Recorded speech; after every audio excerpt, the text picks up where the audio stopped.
شعیب اللہ خان صاحب کے بیانات کے لیے مفتی صاحب کے آفیشیل چینل کو سبسکرائب کریں اور زیادہ سے زیادہ شیئر کریں۔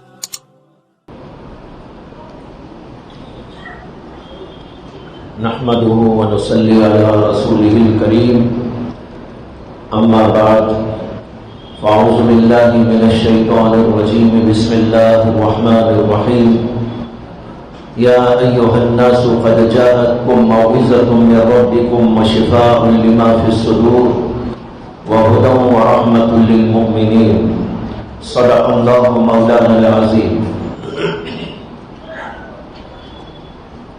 اسی آیت کریمہ سے متعلق کل آپ حضرات کے سامنے یہ بات عرض کی گئی تھی کہ اس آیت کریمہ میں اللہ تعالیٰ نے قرآن مجید کے بارے میں 4 باتیں فرمائی۔ ایک بات یہ فرمائی ہے کہ قرآن موعظت ہے، نصیحت ہے۔ دوسری بات یہ فرمائی ہے کہ وہ شفا ہے ان بیماریوں کی جو دلوں میں گھسے رہتے ہیں، شفاء لما فی الصدور۔ اور تیسری بات یہ فرمائی کہ یہ ہدا یعنی ہدایت اور لوگوں کے لیے ایک طریقہ زندگی ہے۔ اور چوتھی بات یہ فرمائی کہ قرآن کریم رحمت ہے مومنوں کے لیے۔ ان میں سے جو پہلی بات تھی اس کو کل آپ کے سامنے عرض کیا تھا کہ قرآن کریم موعظت ہے، اس کے اندر نصیحتیں ہیں، عبرتیں ہیں۔ جب آدمی ان کو سنتا ہے تو اس کا اثر قبول کرتا ہے۔ وعظ اور نصیحت اسی کو کہا جاتا ہے کہ ایسے دلچسپ انداز میں اور ایسے مؤثر پیرائے میں بات کہی جائے جو دلوں کے اندر اتر جائے اور گھس جائے، لوگ قبول کرنے پر آمادہ ہو جائے۔ لیکن آخر میں نے کل یہ عرض کیا تھا کہ موعظت قرآن کریم کی یہ اسی وقت میں انسان پر مؤثر ہوتی ہے جبکہ وہ قرآن کو سمجھے گا۔ اگر سمجھ میں ہی نہیں آیا تو ظاہر بات ہے کہ آدمی اس کا اثر کیسے قبول کرے گا۔ بات سمجھ میں آتی ہے تو آدمی اس بات کو سمجھ کر اس کا اثر قبول کرتا ہے۔ اگر بات ہی سمجھ میں نہ آ رہی ہو تو وہ تو دماغ کے اوپر سے اڑ جاتی ہے۔ اس لیے بہت ضروری ہے کہ قرآن کریم کو سمجھنے کی کوشش کی جائے۔ اب سوال یہ پیدا ہوتا ہے کہ عرب کے لوگ تو قرآن سمجھتے ہیں۔ کل میں نے یہ عرض کیا تھا کہ عتبہ رسول اکرم صلی اللہ علیہ وسلم کی خدمت میں آیا تھا اور وہ اتنا متاثر ہوا کہ کہنے لگا کہ اگر آپ نے اس کو بند نہ کیا، آپ کی تلاوت کو آپ نے بند نہ کیا تو میرا تو کلیجہ پھٹ جائے گا۔ اتنا زیادہ اثر اس کے دل کے اوپر اس کا ہوا۔ اور بھی سینکڑوں ایسے واقعات سیرت کی کتابوں کے اندر موجود ہیں۔ تو وہ سمجھ رہا تھا، اس لیے اس کے دل کے اوپر اثر ہو رہا تھا۔ اب سوال یہ ہے کہ عرب کے لوگ تو عربی زبان سمجھتے ہیں اور قرآن کریم بھی عربی زبان کے اندر ہے، اور ہماری زبان تو کچھ اور ہے۔ ہم عجمی لوگ ہیں۔ عرب کے لوگ عربی زبان سمجھتے ہیں، عجم کے لوگ اپنی عجمی زبانوں سے بات کو سمجھا کرتے ہیں۔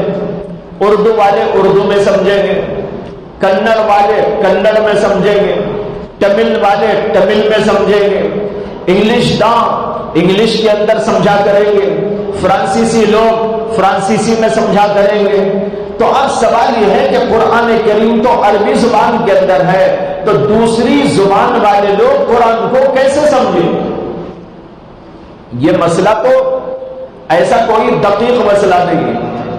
آپ جانتے ہیں کہ ہر زبان میں قرآن کا ٹرانسلیشن موجود ہے۔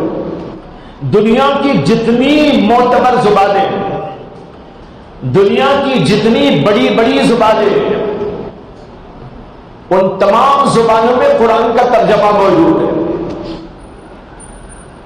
ہماری اردو زبان میں تو پتہ نہیں کتنے ترجمے موجود ہیں.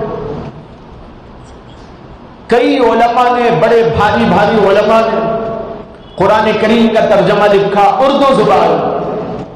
اور جس زمانے میں ہندوستان کے اندر فارسی زبان بولی جاتی تھی، اردو کے آنے سے پہلے ہندوستان میں فارسی زبان تھی.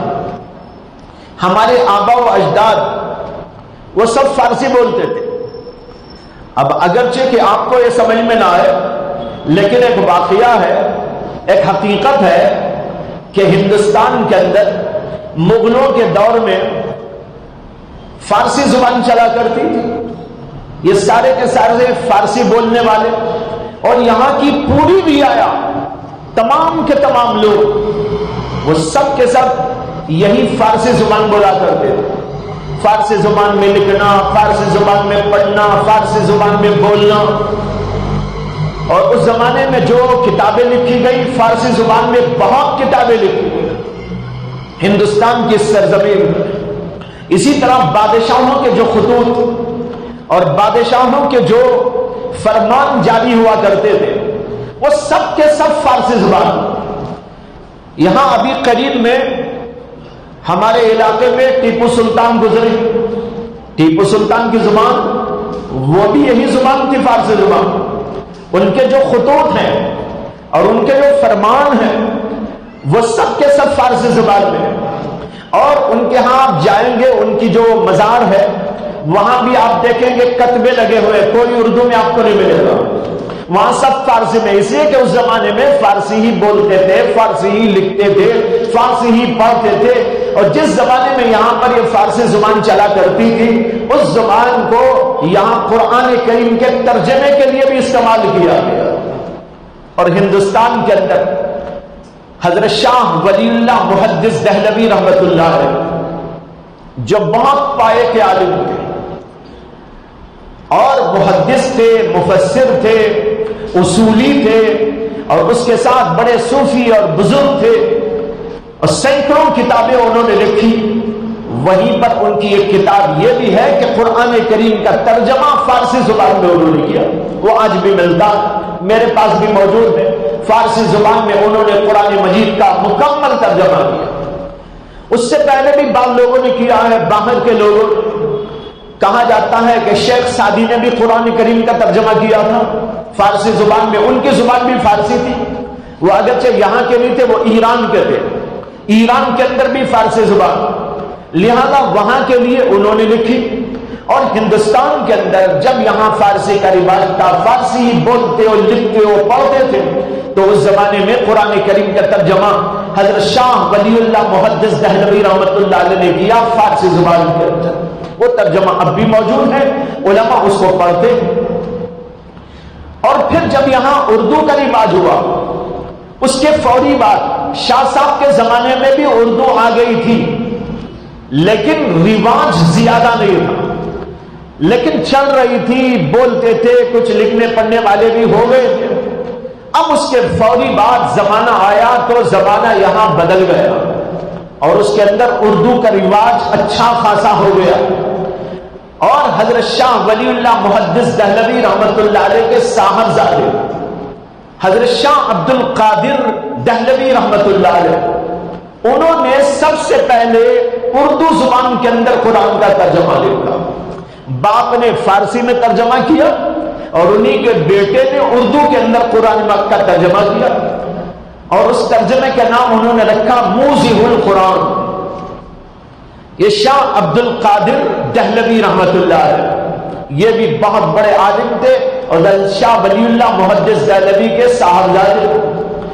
اچھا، ان کے بعد ان کے چھوٹے بھائی، ان کا نام تھا حضرت مولانا رفیع الدین صاحب، انہوں نے بھی قرآن کریم کا اردو میں ٹرانسلیشن کیا. تو شاہ صاحب نے فارسی میں کیا، ان کے دو صاحبزادوں نے قرآن کریم کا ترجمہ اردو زبان میں کیا. شاہ رفیع الدین صاحب نے، شاہ عبد القادر دہلوی نے. اور شاہ عبد القادر دہلوی رحمت اللہ علیہ نے جو ترجمہ کیا، اس کے بارے میں علماء کہتے ہیں کہ وہ ایسا پرفیکٹ ترجمہ کیا ہے قرآن کریم کا. قرآن کے محاوروں کو سامنے رکھ کر اردو کے محاوروں کو اس پر فٹ کرتے چلے گئے. زبان جو ہوتی ہے نا اس میں محاورے بہت استعمال ہوتے ہیں. محاوروں پر زبان کا مدار ہوتا ہے، زبان کی چاشنی کا مدار ہوتا ہے، زبان کی نزاکتوں کا مدار ہوتا ہے. اگر ترجمہ کر دیا جائے وہ مزہ نہیں آتا، وہ لطف نہیں آتا. آپ نے سنا ہوگا نا، ایک لطیفہ مشہور ہے کہ کوئی آدمی چلا گیا تھا، وہ انگریزی نہیں جانتا تھا زیادہ، تھوڑا بہت انگریزی جان لیا تھا. وہ کسی انگریزی ملک میں چلا گیا اور وہاں پر کسی ہوٹل میں کھانے کے لیے گیا اور وہاں پر جا کر جو ہے اس کو پایا لینا تھا. پایا معلوم ہے، پایا کھاتے ہیں، بنگلور والے تو بہت کھاتے ہیں. اب اس نے کہا وہاں جانے کے بعد کہ جو ہے آئی وانٹ لیگ.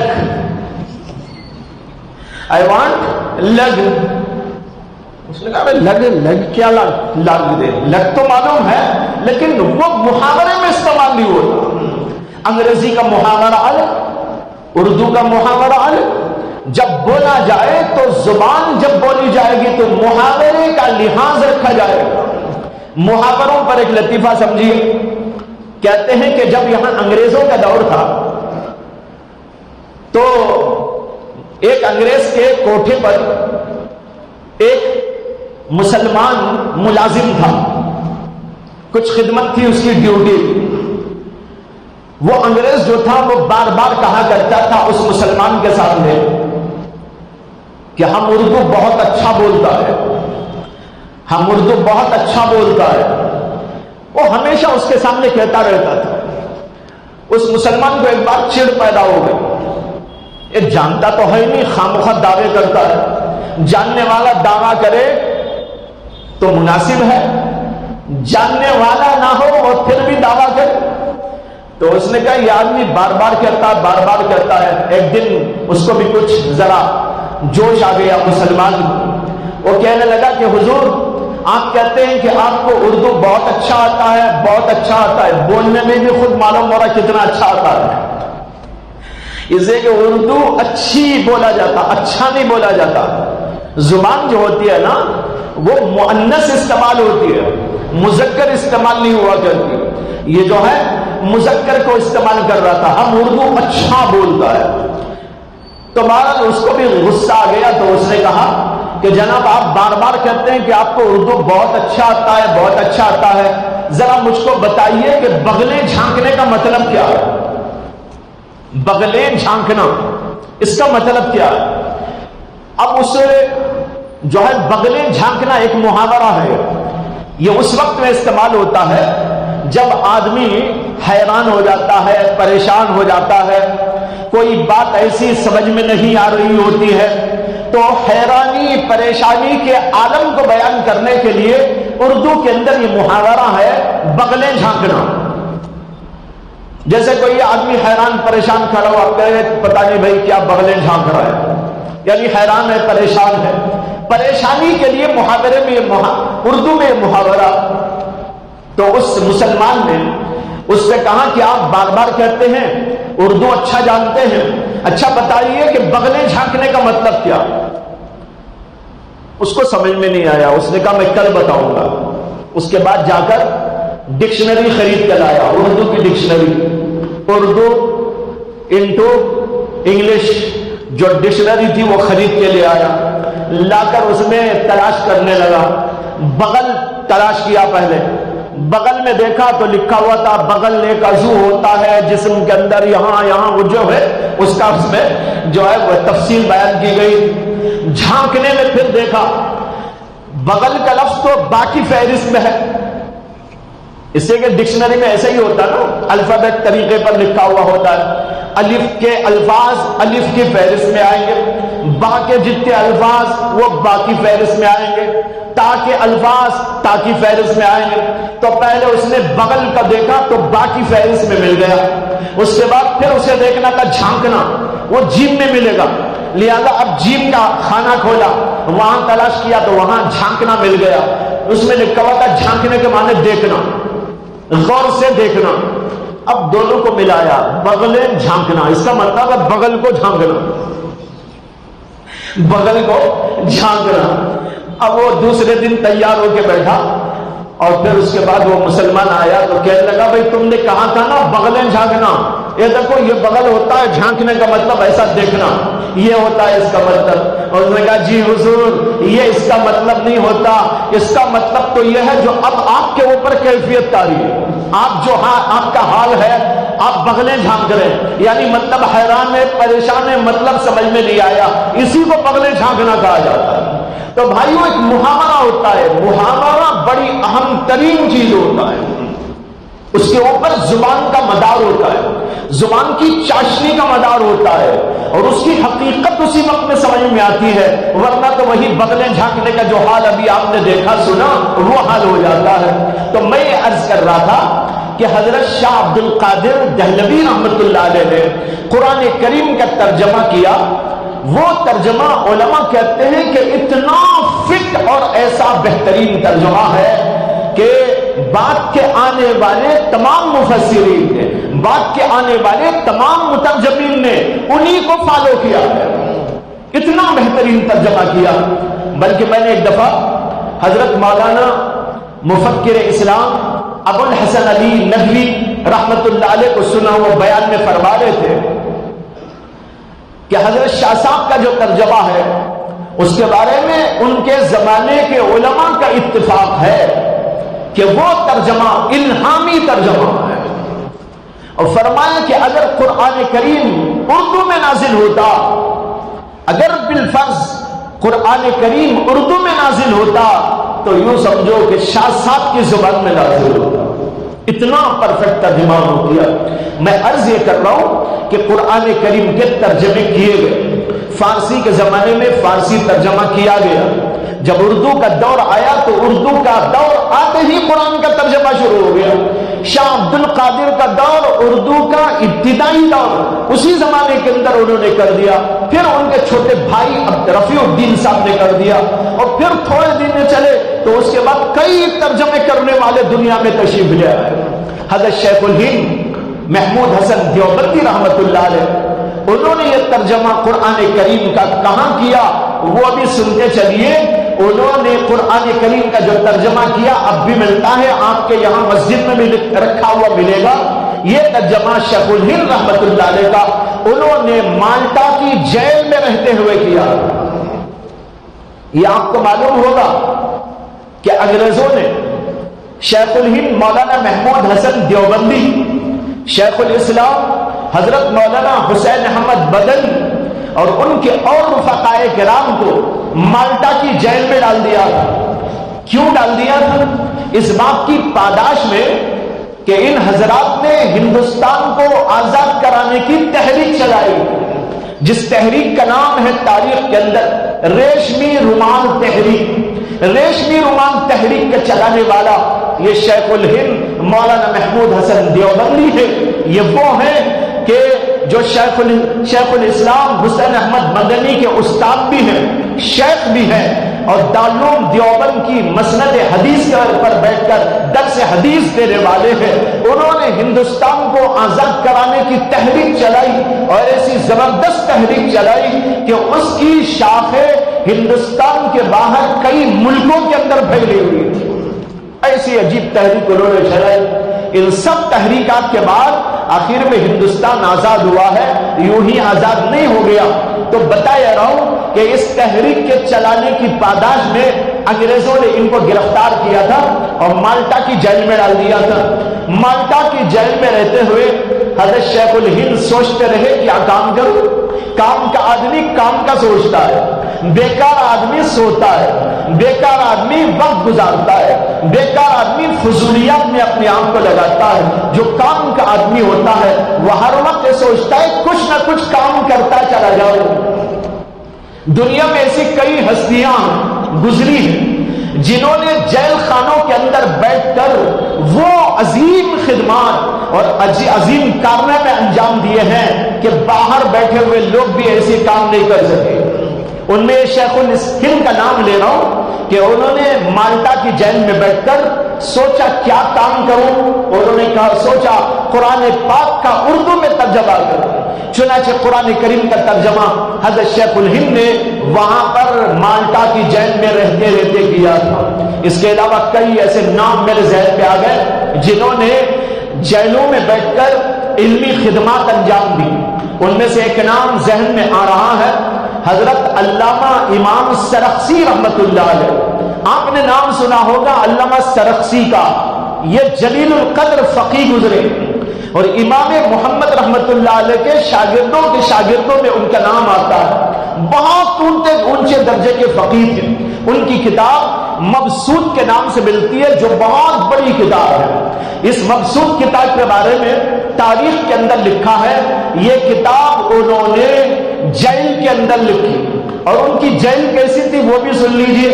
ان کو کسی جو ہے بات کی وجہ سے اس زمانے کے بادشاہ نے پکڑ کر جیل میں ڈال دیا تھا. جیل کیا تھی ان کی؟ ایک کنواں تھا, بہت گہرا کنواں جس میں پانی نہیں تھا. اس کنویں میں ان کو ڈال دیا گیا تھا. وہی ان کا جیل خانہ تھا. اس کے اندر وہ رہ رہے تھے.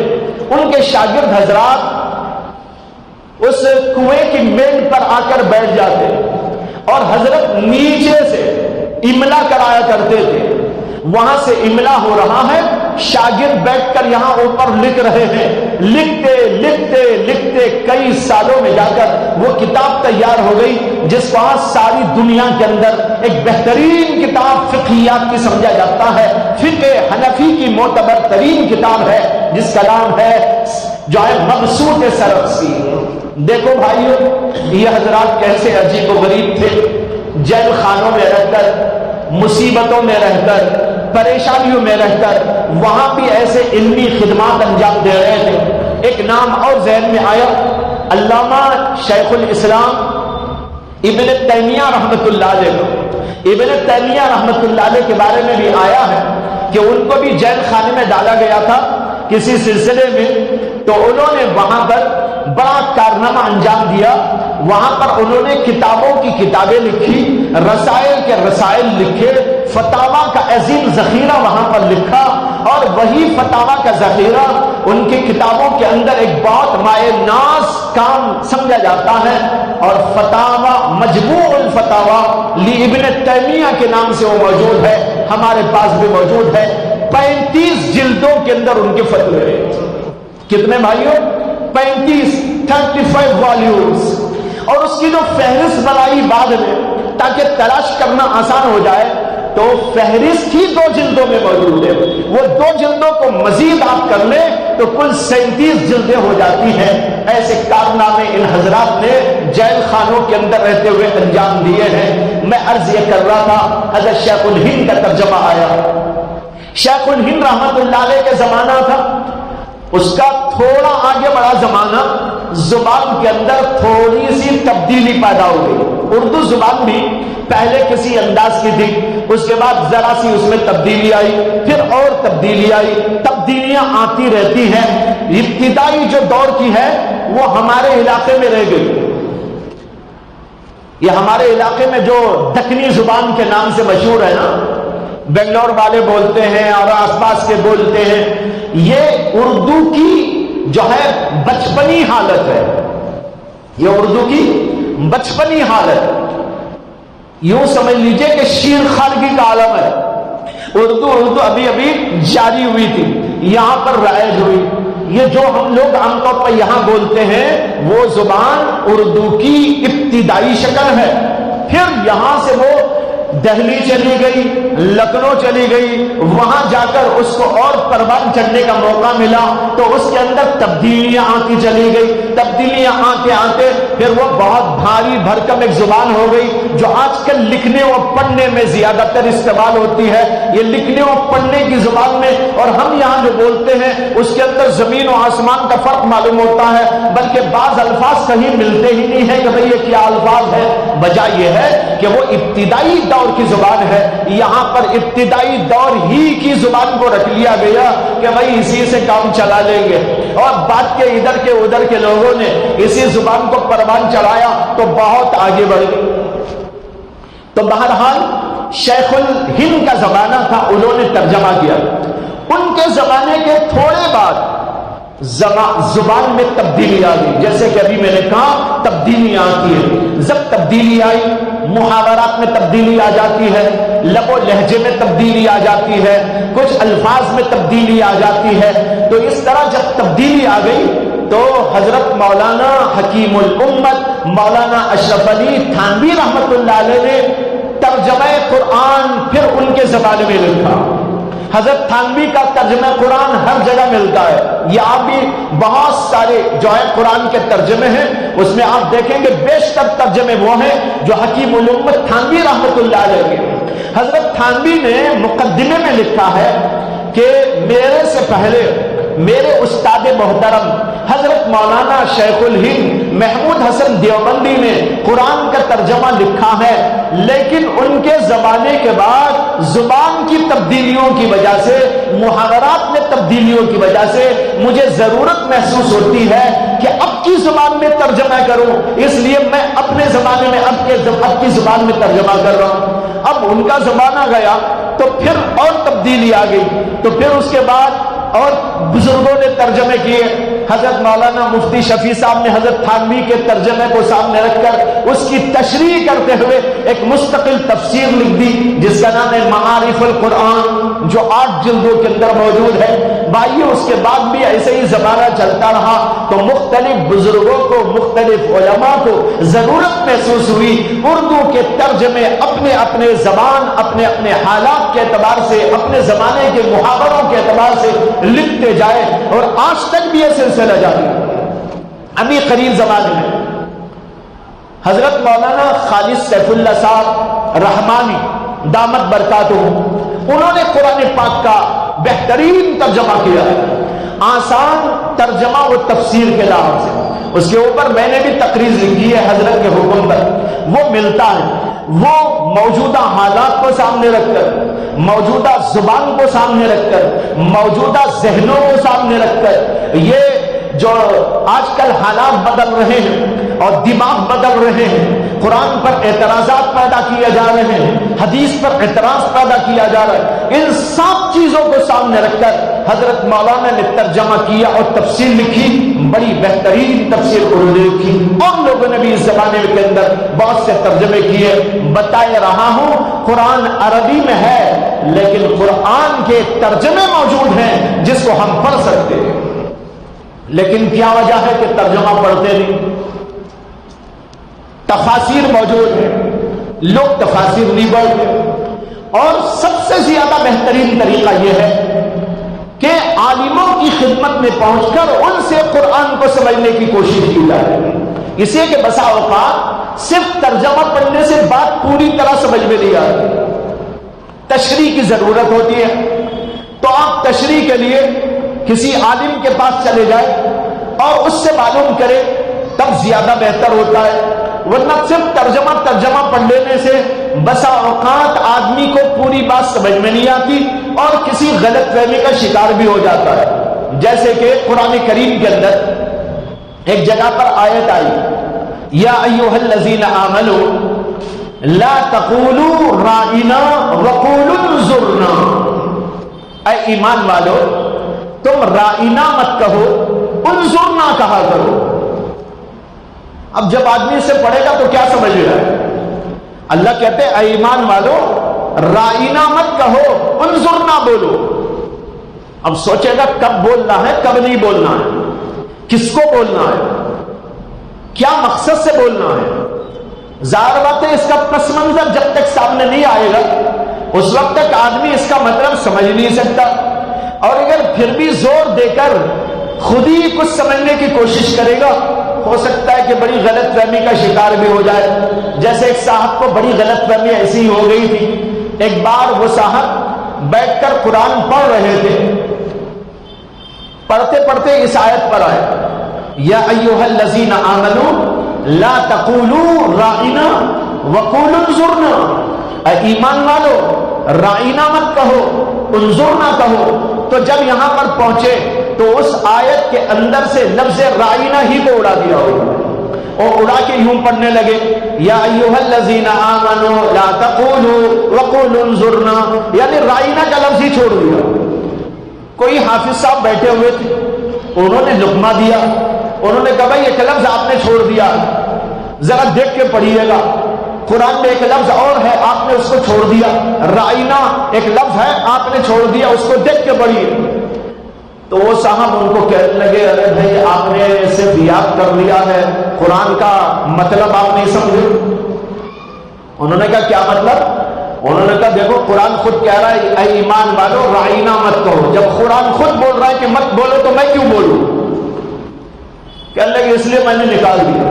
ارے کتنی بڑی غلط فہمی ہے کہ آدمی کو مطلب ہی نہیں معلوم کہ اللہ کب کے لیے بول رہے ہیں، کیوں بول رہے ہیں، کس مقصد سے بول رہے ہیں، کس پس منظر میں بول رہے ہیں، اور غلط فہمی کا شکار ہو گئے۔ اصل میں بات یہ تھی کہ نبی اکرم صلی اللہ علیہ وسلم کی مجلس میں جہاں مسلمان صحابہ آیا کرتے تھے وہیں پر کچھ منافقین بھی آ کے بیٹھتے، اور منافقین کی اپنی ایک زبان تھی، عبرانی یا کوئی اور زبان ان کی بھی، اور یہ لوگ بیٹھ کر نبی اکرم صلی اللہ علیہ وسلم کا وہاں مذاق اڑاتے۔ صحابہ کا معمول تھا کہ جب نبی اکرم صلی اللہ علیہ وسلم کوئی بات ارشاد فرماتے اور ان کو سمجھ میں نہ آتی تو صحابہ درخواست کرتے نبی اکرم صلی اللہ علیہ وسلم سے، اور کہتے یا رسول اللہ رائنا، اے اللہ کے رسول آپ ذرا ہماری رعایت کیجئے، یعنی دوبارہ اس کو ارشاد فرما دیجئے، ذرا سہل کر کر بیان کر دیجئے، آسان لب و لہجے میں بیان کر دیجئے، ہمیں بات سمجھ میں نہیں آئی اس لیے ہماری رعایت کیجئے۔ رائنا کا یہ مطلب ہوتا ہے، لیکن یہی لفظ رائنا جو عربی میں ہے جب یہودیوں کی زبان میں اس کا مطلب نکالا جاتا ہے تو وہ ہوتا ہے بے وقوف۔ عربی میں اس کا معنی ہے ہماری رعایت کیجئے، اور ان کی زبان میں اس کا مطلب ہے ارے بے وقوف۔ کتنا بڑا فرق! ایسا ہوتا ہے جیسے کہا جاتا نا کسی کی بولی کسی کی گالی، یہ جو محاورہ ہے کسی کی بولی کسی کی گالی، یہی ہے وہ۔ یہ دیکھو عربی میں رائنا بولی ہے اور ان کی زبان میں وہی گالی ہے۔ تو یہ منافقین جو سب کے سب اصل میں یہودی لوگ تھے وہ حضور کی مجلس میں بیٹھتے، اور جب صحابہ کہتے یا رسول اللہ رائنا، یہ بھی زور زور سے بولتے یا رسول اللہ رائنا، یا رسول اللہ رائنا، اور مطلب لیتے تھے اے رسول اللہ تو بے وقوف ہے، اے رسول اللہ تو بے وقوف ہے۔ اللہ نے اس کو جانا، اللہ کے نبی کو بھی پتا نہیں تھا کہ ان کی کیا مراد ہے، کیا مقصد ہے، لیکن اللہ نے اس کو جانا، اور اللہ نے آیت کریمہ نازل کی اور فرمایا اے صحابہ، اے مومنوں، تم جب اللہ کے رسول کی مجلس میں ایسے موقع پر رائنا کہنے کا موقع آئے، رائنا کا لفظ ہی نہ بولو تاکہ ان فاسقوں، فاجروں، بدبختوں، منافقوں کو کوئی موقع اللہ کے رسول صلی اللہ علیہ وسلم کو بدنام کرنے، اللہ کے رسول صلی اللہ علیہ وسلم کی جو شان میں گستاخی کرنے کا نہ مل سکے۔ اس کے بجائے ہم ایک اور لفظ تم کو سکھاتے ہیں، اس میں کوئی غلط معنی یہ نکال ہی نہیں سکتے، وہ لفظ ہے انظرنا، اس کا معنی بھی وہی ہے رعایت کیجئے، ہماری طرف نظر فرمائیے، ہمارا جو ہے ذرا لحاظ فرمائیے، ذرا سہل کر کے بیان کیجئے۔ یہ تھا مقصد، اس کے لیے قرآن کریم نازل ہوا۔ اگر بھائیوں یہ پس منظر معلوم نہ ہو، قرآن میں ایسی کئی آیتیں موجود ہیں جو خاص خاص موقعوں پر خاص خاص پس منظر میں نازل ہوئی ہے، اس کو سمجھنے کے لیے ضروری ہوتا ہے کہ ہم جو ہے تفسیر کو دیکھیں۔ اب تفسیر تو ہر آدمی نہیں پڑھتا، اس لیے بہتر یہ ہے کہ علماء کی خدمت میں جائے۔ جب ہمیں اپنا دین سنبھالنا ہے، آخرت کو بنانا ہے، آخرت کے لیے تیار کرنا ہے، تو تھوڑا بہت وقت دین کے لیے نکالنا ہے، قرآن کو سمجھنے کے لیے بھی اور قرآن کو پڑھنے کے لیے بھی۔ لہذا کوشش کرے زبان عربی ہی سیکھنے کی کوشش کرے، اس میں بھی کیا مظاہرہ ہے۔ کتنی زبانیں لوگ سیکھ رہے ہیں آج ہمارے علاقے میں، تو انگلش بولنے والوں کی تعداد بڑھتی جا رہی ہے۔ اس لیے بعض لوگوں کو یہ اندیشہ ہونے لگا ہے کہ ابھی ایک زمانہ چل کر ایسا آ جائے گا کہ یہ شعیب اللہ بھی اور یہ بھی وہ بھی جو بیانات کر رہے ہیں نا، ان کا دور جانے کے بعد ایسے بیانات چلنے والے نہیں، انہیں اردو مر جائے گا۔ اسے کہ سمجھتے نہیں ہیں لوگ، سمجھنے کے بجائے جو ہے دوسری زبان کو لا کے پیش کرتے ہیں۔ اس لیے میں عرض کر رہا ہوں آپ بھی عربی سمجھیے، اردو سمجھیے، اردو لکھیے، اردو پڑھیے، عربی بھی لکھیے، عربی پڑھیے، عربی سے واقفیت حاصل کیجیے، اگرچہ چھوٹی موٹی واقفیت ہی ہو، لیکن اردو سے تو پوری واقفیت حاصل کرنے کی کوشش کرنا چاہیے، اس لیے کہ یہ بہت بڑا ذخیرہ اسلام کا اب ہماری اردو کے اندر موجود ہے۔ اگر اردو پڑھنے والے لکھنے والے نہ ہو، وہ سارے کا سارا ذخیرہ بیکار ہو جائے گا اور اس کا کوئی بدل نہیں ہوگا۔ انگلش میں ابھی تک اس کا بدل نہیں ہے، دوسری زبانوں میں بدل نہیں ہے۔ اگر یہ اردو زبان کا ذخیرہ مر جائے گا تو پھر لوگوں سے ایک بہت بڑا قرآن کا، حدیث کا، فقہ کا، تفسیر کا، اسی طرح علوم شرعیہ کا ایک حصہ دفن ہوتا چلا جائے گا۔ اس لیے اردو کو بھی پڑھنا ہے، عربی بھی پڑھنے کی کوشش کرنا ہے، اس طرح اپنی دین کو بنانے کے لیے زبانوں سے واقفیت بھی ضروری ہے۔ جب اس طرح ہوگا تو بھائیو قرآن سمجھ میں آئے گا، اور جو موعظت ہے قرآن کریم کی اس کا اثر ہمارے دلوں پر ہوگا۔ اللہ سے دعا ہے کہ اللہ تبارک و تعالی ہمیں اور آپ کو اس پر عمل کرنے کی توفیق عطا فرمائے۔